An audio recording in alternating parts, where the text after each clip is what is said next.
And and oh, really? Sorry, I missed. And so where are these forests? As you probably know, most of our forests are concentrated in the eastern third or so of Kansas. So we have a lot of forests here in northeast Kansas, and it extends down into southeast Kansas. And as you move west, we have more uplands and grasslands.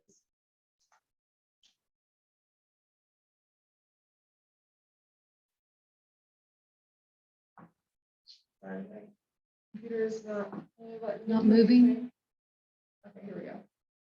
And then just another way of showing that, this is showing percent tree cover by county. And so here in Leavenworth County, we have more than 20% of our area is covered in trees. Okay, so now that we've talked a bit about our forests, I want to get into Kansas Forest Service and the specifics of what we do. So we are actually the nation's 5th oldest state forestry agency, which surprised me when I learned that. But we are an independent agency within K-State Research and Extension. So I am both a Kansas Forest Service and a K-State employee. Our state office is just near campus in Manhattan. So if you're ever going through, you can feel free to stop in and say hi. But my office is in Oskaloosa, so I'm not there. And then our state forester is Jason Hartman, and he was really great too. So our mission with Kansas Forest Service is the care of natural resources and service to people through forestry. And the really important word in there is definitely service. So we focus on servicing landowners in Kansas, the public, and then also our ecosystems. And we have many, many different programs. These are the top 7. And I'll go through each of these briefly, but I'm the district forester for Northeast Kansas. So I am in the rural forestry program. And so the goal of rural forestry is to support the protection, management, and sustainability of forests, woodlands, windbreaks, and riparian buffers in rural landscapes in Kansas. Our program coordinator is Ryan Arbrust, and then we have 7 different district foresters that all cover 10 to 23 counties. I have 10, so I'm on the smaller end there, but I also have more trees than a lot of the ones out west. So districts out west, where there are primarily windbreaks and riparian forests, they cover a lot of ground, so a lot of time driving. And we primarily work with private landowners because 99% of Kansas is privately owned. Maybe I have that a bit wrong, but most of our land here is privately owned. And so we work with landowners who are interested in improving wildlife habitat, timber quality, or forest health on their property. So some of the main things that I do, and these are services that any private landowner can call us and get our feedback on. We do timber stand improvement, tree plantings, and we plant a lot of windbreaks as well. So timber stand improvement is probably 80% of what I do. I'm not actually cutting the trees, but I'm getting out there and marking the trees. And what this is essentially we sit down with the landowner, we talk about their objectives for their property. What do they want out of this? What do they want this forest to look like in 10 years, 20 years, et cetera? So we have these objectives, and then we write forest management plans to help them achieve those objectives. So more often than not, it is managing for improved wildlife habitat, primarily because people are hoping to hunt the forest. And so that usually means favoring species like oaks, hickories, walnuts, any trees that produce really big seeds that wildlife likes. So we're usually favoring those trees by cutting lower quality trees, so elm, ash, hackberry, those kinds of trees that don't necessarily provide as great wildlife habitat, and they weren't historically what our forests were. So I was talking earlier about fire and disturbance, and since we have a lot less disturbance on our landscape these days, our forests are actually transitioning from oak hickory forest to shade tolerant forests, which would be elm, ash, hackberry. So we're kind of seeing a shift in our dominant forest types. And those other forest types aren't necessarily bad, but they might not be contributing to landowner objectives or wildlife habitat. Tree planting is another big thing we do. So we'll design tree planting projects, and that can be creating forest where there wasn't forest or maybe historically was forest. or planting for, again, wildlife, timber, woodlot, things like that. And then the last thing that we do quite a bit of, especially out in Western Kansas, is planting windbreaks. So we'll design your windbreak, suggest what species you should have, where they should be, all that stuff. And as I'm sure you're familiar, windbreaks are pretty important in Kansas with our spring winds coming through. I'm still new to that. Those really cut through, don't they? Yeah. So another important part of the rural forestry work we do, we have a ton of different partners. And then through some of those partners, we have cost share programs available. And so that just helps landowners enroll their acreage into a specific program, and then they can get paid per acre, per tree planted, et cetera, depending on the program. So we work a lot with Natural Resources Conservation Service. And then also, and so their primary cost share program is the Environmental Qualities Incentives Program, or EQIP. So I do a ton of work with that. And we also do a lot of work with Kansas Department of Wildlife and Parks. So I go out with the wildlife biologists all the time, and they have a cost share program called Habitat First that has a lot less red tape associated with it than government funded programs. It can be another good option for landowners hoping to improve wildlife habitat on their property. We have a ton of other partner organizations, and these are listed on our website too. So if you're interested in getting involved in any forestry specific communities, you can definitely check out our website. Kansas Forestry Association is a really big one in Kansas. And then Walnut Council, American Tree Farm System, all really good groups to get involved with. Okay, so that was rural forestry. I promise they won't all be that long. I'm just in rural forestry, so I'm biased. Community forestry. So community forestry with Kansas Forest Service.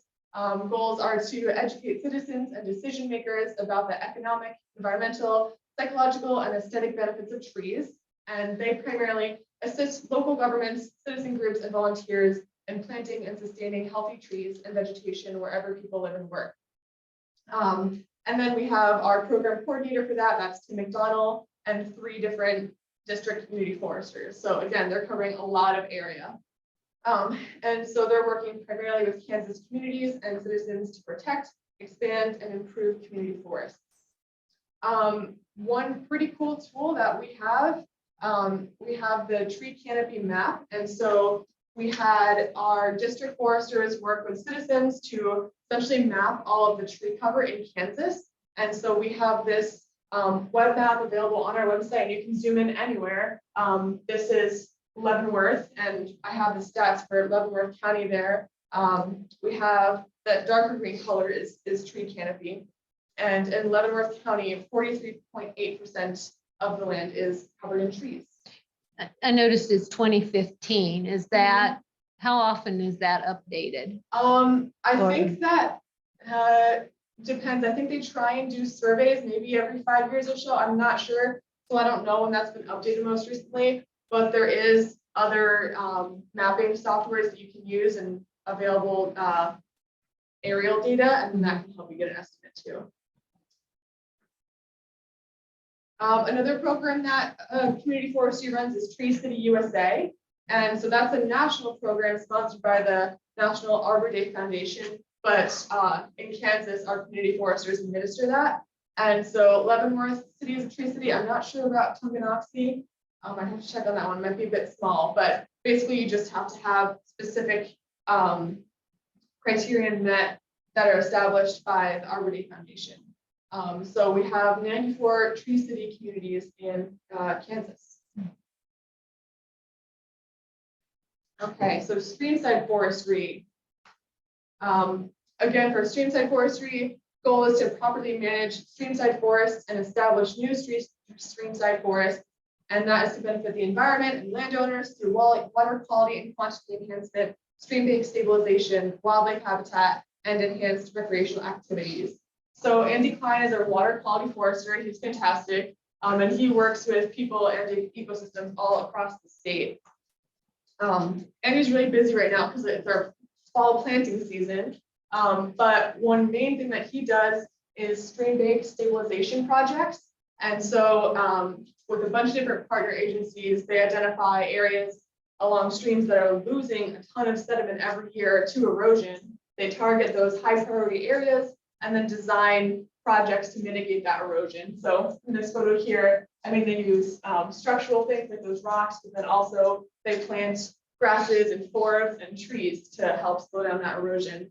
And that photo in the middle is a nut planter that Andy created out of old agricultural equipment. So it's pretty cool. Okay, fire management. It's a big part of Kansas Forest Service. And their goals are empowering fire departments to provide better service to Kansans through training, equipment, and financial assistance. So we have a pretty big fire staff. Mark Neely is our state fire management officer. We have 7 fire management officers. And then we have Tim Flannery, who is our fire business specialist, and Andy Reffett, who is our equipment mechanic. And they work primarily with fire departments as well as the public. If you are interested in learning anything about fire, we have training available for the public.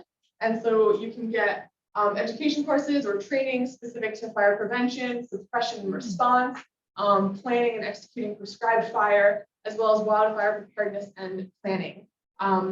And then we also have another pretty cool tool on our website that can show you the Grassland Fire Danger Index, which is essentially just a measure of how dangerous or how likely, I guess, danger of fire in different counties. And that was actually for yesterday. But yeah, with this huge drought, we're in a very high category for most of Western Kansas, a lot better here over in Eastern Kansas.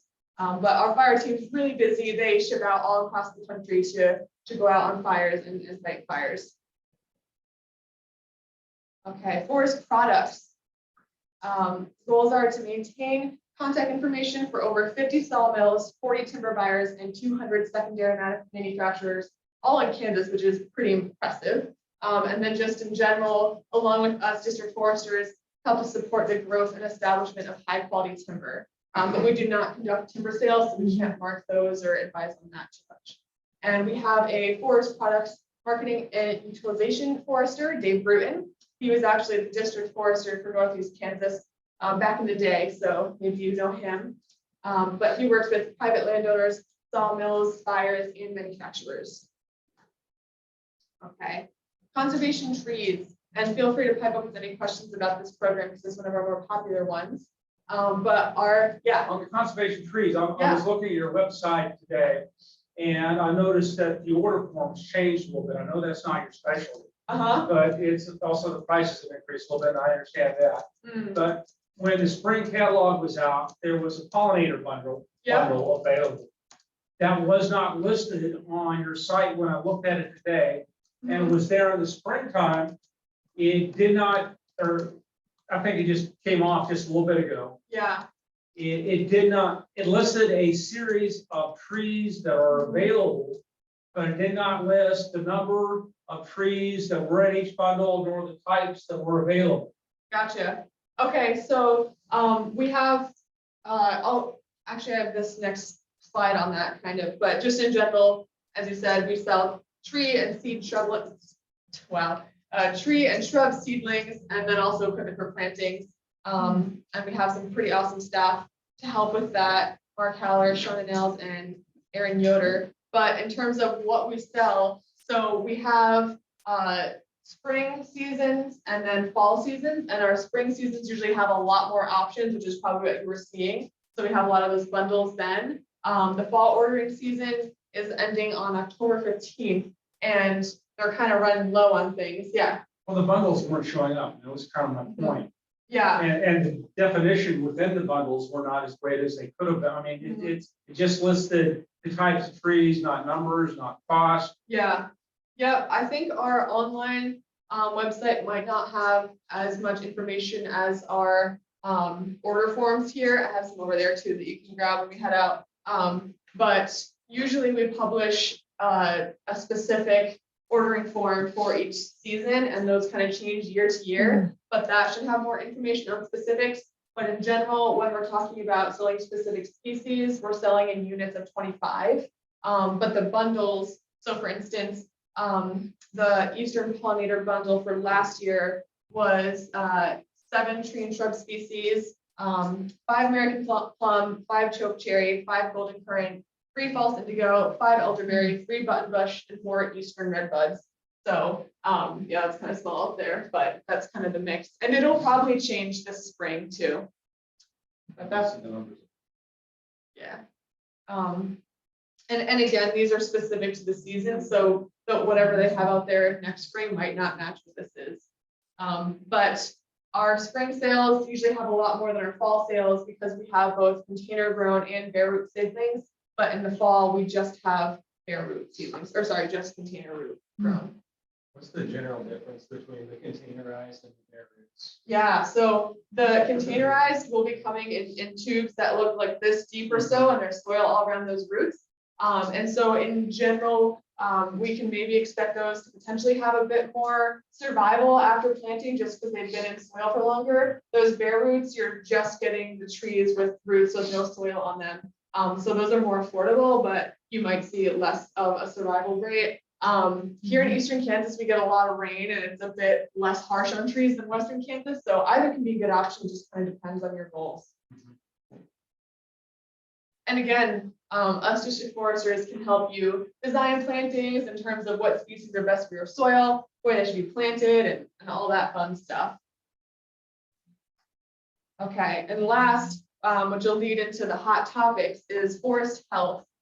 So we have a forest health coordinator, which is Ryan Rastock, and he was the district forester actually right before me. So I came into this position and he moved into this forest health position. And so he's a statewide staff and he works with landowners and communities on forest and shade tree pests and diseases or invasive species that target wooded areas. So he works mostly with private landowners, but also the public and us forestry staff when we're like, hey, Ryan, I have no idea what this tree is dying. Can you help me? And he'll probably be able to provide some more insight on that. But that brings me to kind of the hot topics because we have a lot of forest health problems here in Kansas. But any questions on anything else I've kind of run through so far? Well, it was a question from an online participant. Do you help set up habitats for endangered species for monarchs? Ooh, that's a great question. So monarchs probably would be preferring a bit more of your prairie plants as opposed to your trees. I mean, we have a lot of trees available and can help planting, either planting woodlands or planting some of those shrubs that can really help with wildlife habitat, especially for monarchs and whatnot. But to my knowledge, and I'm not a pollinator specialist, but it sounds like they're more dependent on prairie type habitat than woodland type habitat. Yeah. I'm gonna actually try to build on that question. Yeah. You may heard me talking about bees earlier. You were talking about wildlife habitat in forest. Does that also include pollinators like bumblebees and other butterflies and that sort of thing? Yeah, it definitely can. So we're working with rural landowners, so it's really whatever they ask of us, we'll help them with. 90% of the time, it's for the large charismatic megafauna, like your turkey and your deer and your quail that people want to have on their property. But some people are interested in pollinators. And again, pollinators tend to really like our shrubs. That's something that we can help out with. But then also species like oaks have a lot of really diverse flowers, different species of oaks that can be helpful for pollinators. You count vitex as a tree? I mean, it depends. Different species, or like they'll get different growth forms and whatnot. So I let everything be a tree. Not everything, but most things I leave that way. Yeah.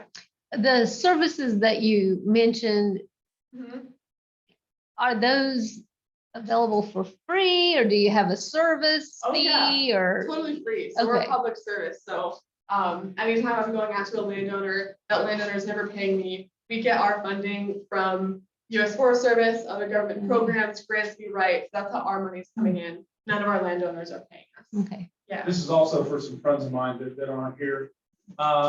If not you, what agency, if any, would be responsible for micro orchards or hobbyist orchards? I talked to you the other day about having a hobbyist kind of orchard in my house. Yeah, great questions. So K-State, we are within the K-State Research and Extension Group, but they also have agricultural extension agents available to help with things like that. So each county, some counties are combined into one unit, but Leavenworth County has its own extension agent and they might be able to help you too. That's Tyler Sale. And I know he's a bit more agricultural focused, but you might be able to find a horticultural extension agent available as well. Thank you. Yeah, you bet. Okay. Move on to some other hot topics that we got. The main one, well, a lot of invasive species. The main one is bush honeysuckle is a huge problem. And we've kind of identified that as maybe the #1 threat to Kansas forests. And that's just because it is so dense. And it has a pretty unfortunate backstory in that it was recommended to be planted as windbreaks by the Kansas Forest Service back in the 1900s. That's unfortunate, but it's everywhere. I'm sure you've seen it. It has bright red berries this time of year. It has really fragrant flowers in the summer. And when there aren't flowers or berries around, you can look for those teardrop shaped leaves, and they have this curved venation. And then also the stems are really woody. And if you snap one of the stems, you should be able to tell that the inside is hollow. So those are some identification tips. And yeah, we can definitely help you with any removals too, in terms of providing guidance on that. These things like to resprout. So if there's a lot of them, we usually recommend either a foliar application of herbicide. And there's a really nice window if you can hit it, where these leaves stay on long on the honeysuckles after our native trees have dropped their leaves. So if you can spray the leaves, then you're not going to have any non-target drift. But you can also pull up small ones or cut them and apply herbicide directly to the stump.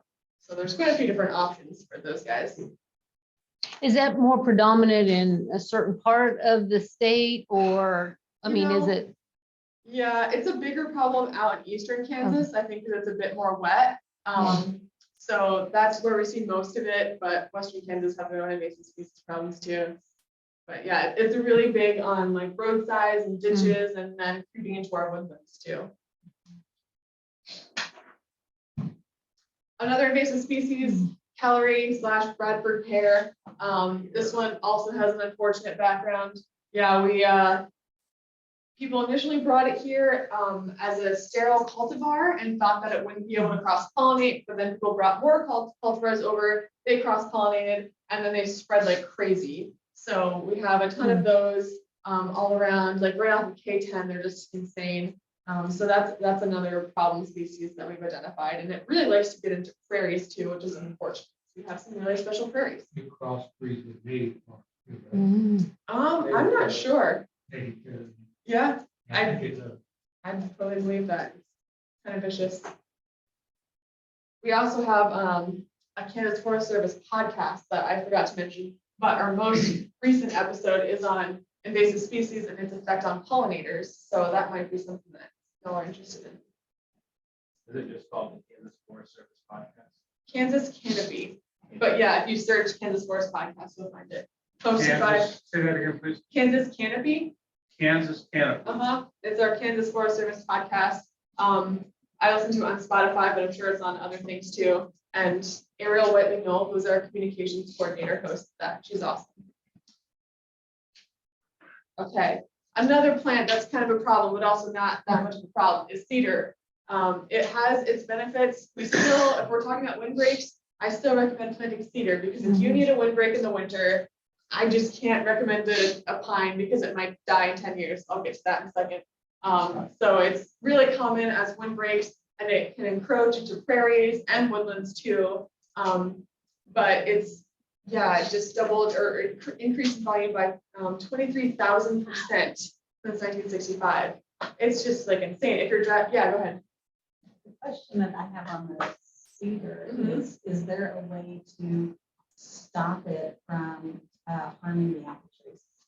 Ooh, yeah, that's a good question. I think just in general, management to prevent spread is going to help with that. When we just have so much of it on the landscape, it's hard to control. So they have really increased, and fire has become less prominent. So restoring disturbance like fire that can kind of keep them in check, keep them where we want them, where they're really useful, and prevent them from spreading into our prairies and just across the state unchecked. It's really become its like own forest type.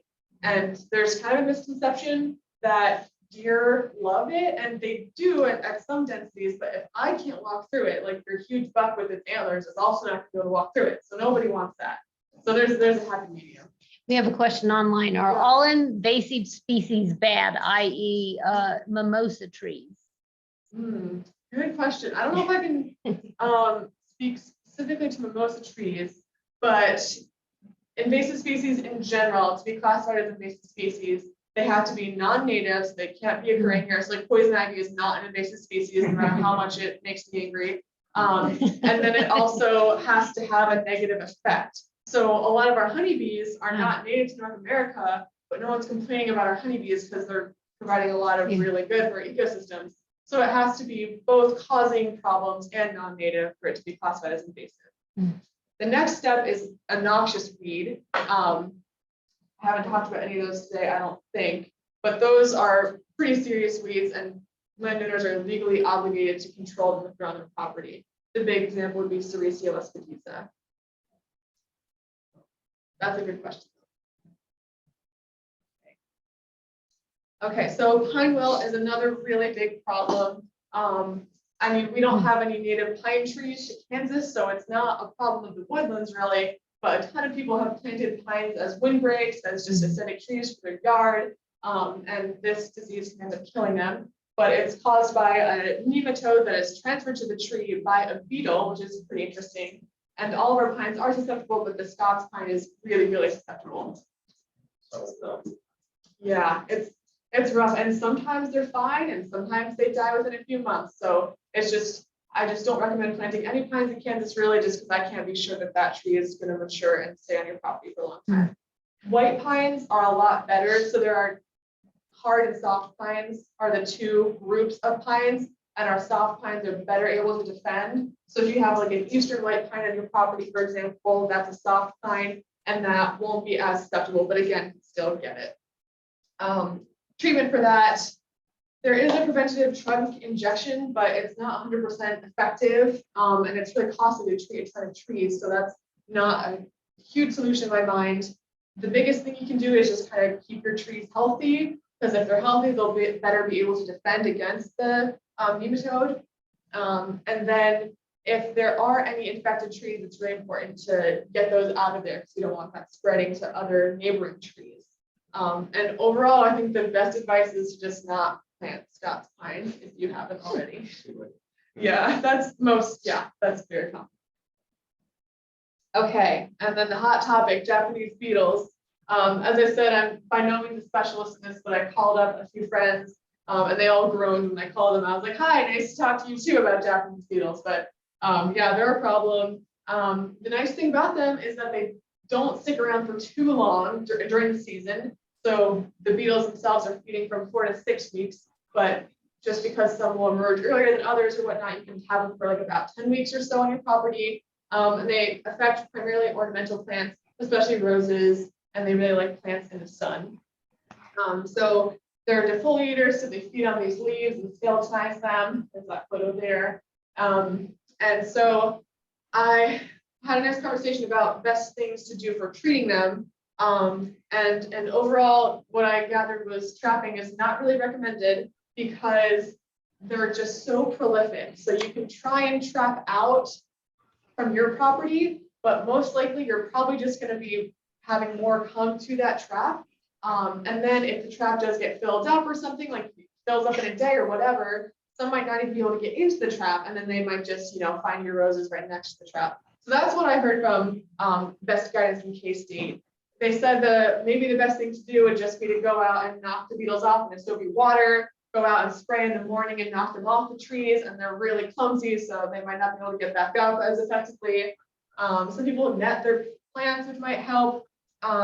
And then insecticide could be an option, but it's also gonna kill all the other insects, so all your pollinators are, kind of out of luck there. Yeah. I want to make a special invitation to whoever gave you that advice. Please come to 18500 6th Street. I have 6 traps on 8 acres, and I filled 12 sacks up. Yeah. How much does that weigh? How much is a sack of? A sack of probably about maybe 2 pounds. Okay. I mean, it's and the other note on that is Missouri has an interesting advice about that. If you have chickens, put the trap. If you're watering your chickens, put the trap above the water for your chickens.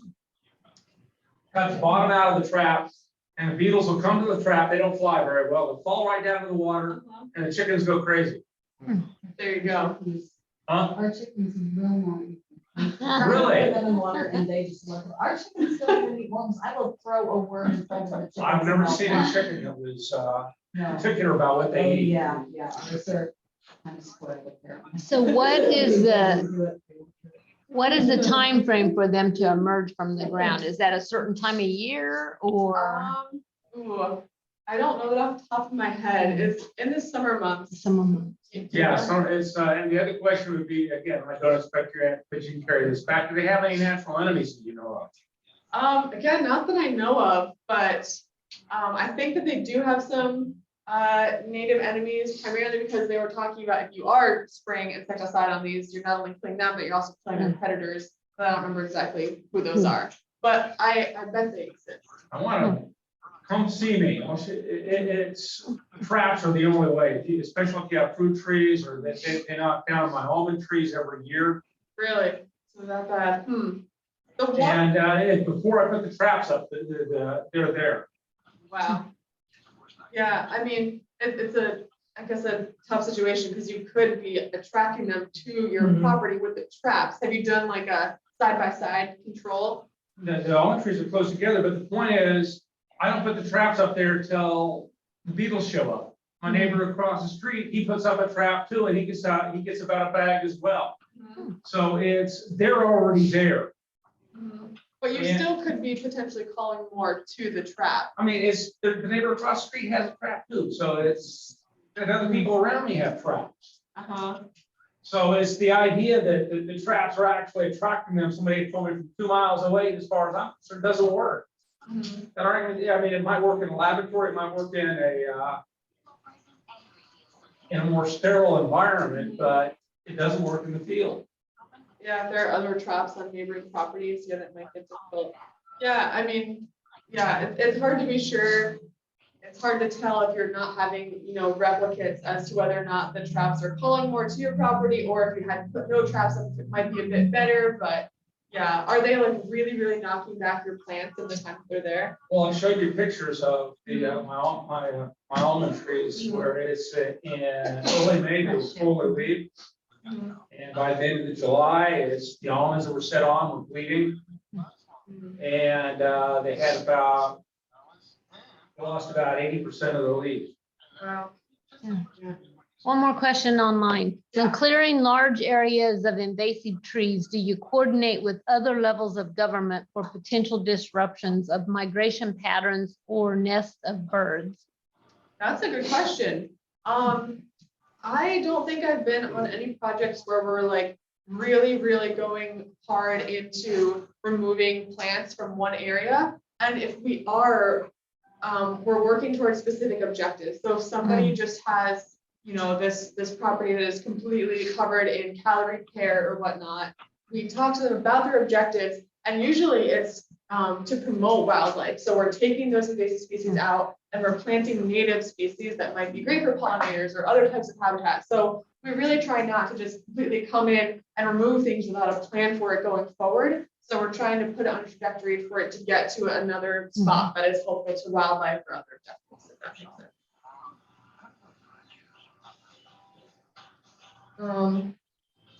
I guess, let's see, I think the maybe last thing I have for you is just to talk about our Fall Forestry Field Day on October 26th. If anybody's interested in coming out, we'll be in huge are ridiculously political and that none of us are really. That is kind of loud. It's called Rose. Rose is the first gay rom-com ever produced by a big studio. Obviously, they're. I don't think I caught that. I don't know if that was correct.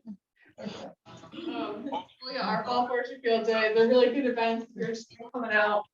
We have a sawmill demonstration. What was that? It's a nice pond. Yes, we're gonna have someone talking about pecans. We're gonna be talking about tree planting and timber stand improvement. There's a historic barn tour, and Southeast Kansas is a pretty cool place to check out some forests. So feel free to come on out. And then it's at, where exactly is it at? It's at the River Farms in here, Kansas. And then lastly too, just so you have it, I have my cards up here too, which has information in it, but our website is kansasforest.org. And then there's my contact information. I always respond to emails and my phone, and then I'm just office in Oskaloosa, about like a 20-minute drive or so. So I'm in the USDA Service Center with all the NRCS and FSA employees. I have my own fancy little office. But yeah, that's kind of what I got. And if you all have any other questions, yeah. I have one more, Yeah. and it kind of goes back to one of the slides that you showed early on that showed I think it was called like the forest cover, canopy cover, Yeah. something like that. I can pull it up. And so my question is, I think the stats showed that we're at 5% and it was originally up to 8%. Yeah, total. 4 to 8. Mhm. So as rural residential development occurs, right? Sometimes the developer will take down some trees in order to put a development in. Are your stats, I guess, I'm interested to know, especially for the eastern part of the state, because that's where I live. Are we seeing the trends decrease, or is the new tree plantings keeping up with the trees that are coming down? Great question. So I believe up until I want to say 2013, that acreage of forest was actually increasing in the state. And that's kind of from what I was talking about earlier. We're having less fire, less disturbance. So we actually have forests where they weren't historically. Most of Kansas was prairie, and now a lot of that has converted into forest because it's not being burned or managed or whatnot. So we have prairies transitioning into forests. And then you mentioned, I think it was 2013 where we kind of started seeing declines of forest from conversion to non-forest, whether it be a Walmart, housing development or whatnot. So I think it's held relatively steady these last few years, if not declined a bit in overall forest cover. The other big thing, back to the cedar, I think 4% of our forest is cedar, just straight up cedar, nothing else really. So that's not a very productive forest in my opinion. So that's also growing. So that's all contributing to our trends that we're seeing with these forests. And this is from 2020, actually, from the Kansas Forest Service Forest Action Plan. It's a nice, thick, meaty document that you can read if you want. So are there any special concerns or considerations that have to be taken into account for areas with nesting bald eagles? That's a really good question. We give a lot of that type of work to Kansas Department of Wildlife and Parks. But to my knowledge, yeah, we'll just want to leave those large trees standing and definitely not remove any of those during our habitat improvement work. And I think that they tend to like to nest along large bodies of water. And so maybe leave some of those areas less disturbed, and then make sure we're leaving those big trees along the rivers there for the bald eagles, but also just for erosion. So we don't want to be removing those big trees. But that's a great question, and KDWP probably does more work with that. Yeah. An odd question. Come on. Go for it. Is you didn't count locusts. I mean, there are two various types of locust trees. One's a honey locust and one's black locust. Yeah. Yeah, I'll get into why they're called honey locusts in a little bit if you want me to. But you didn't list those as native trees, and I thought they were. As native trees? Yes. Yeah, they're native. They weren't on the slide. That's the reason They might not have been on the main forest type slide, because these are just like our broad forest types. So our oak hickory forests also have walnuts and pecans and same for all these. So they're not like a clear, sycamore especially in our elm, ash, cottonwood. So they're not a clear distinction. They're in there, but yes, they're native trees. They're also really, they like to encroach on pastures and prairies and forests.